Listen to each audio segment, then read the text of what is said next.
শুনানিকে কেন্দ্র করে উত্তপ্ত হয়ে উঠল মধ্য হাওড়ার পরিস্থিতি। হাওড়া ডিস্ট্রিক্ট স্পোর্টস অ্যাসোসিয়েশন বিল্ডিংয়ে আয়োজিত শুনানিতে বয়স্ক ও অসুস্থ মানুষদের হেনস্থার অভিযোগ তুলে সরব হলেন রাজ্যের সমবায় মন্ত্রী অরূপ রায়। পরিস্থিতি বেগতিক দেখে খোদ জেলা শাসককে ফোন করে শুনানি বন্ধের নির্দেশ দেন তিনি।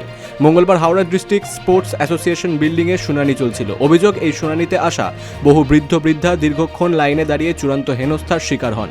ঘটনাস্থলে দাঁড়িয়েই মন্ত্রী অরূপ রায় হাওড়া জেলা শাসককে ফোন করেন। কমিশন মানে মামার বাড়ির আবদার পেয়েছে, মামার বাড়ির আবদার ছাড়া কিছু নয়। ইলেকশন কমিশন যা পাচ্ছে তাই করছে, মানে যাদের ডাকার কথা না তাদেরকেও ডাকছে। এবং বৃদ্ধা মহিলাদের, বৃদ্ধা মহিলা 92 বছর, 80 বছর, 82 বছর, তাদের যারা উঠতে পারে না সিঁড়ি, তাদেরকে সিঁড়ি দিয়ে উপরে উঠতে হবে। দাদা, যেই রাজ্যে দুয়ারে সরকার, দুয়ারে রাশন, পাড়ায় সমাধান, সেই জায়গায় এইভাবে এরা শুধু বড় বড় কথা বলে, বিজেপির কথা মতো লাফালাফি করছে। এখানে এসে লাফালাফি করছে। আমরা এটা করতে, বাংলা এটা হবে না, বাংলায় কোনো লাভ হবে না। সাধারণ মানুষের সুবিধার্থে বিকল্প কোনো ব্যবস্থা নেওয়া হয় কিনা তা নিয়ে চিন্তাভাবনা করছে জেলা প্রশাসন।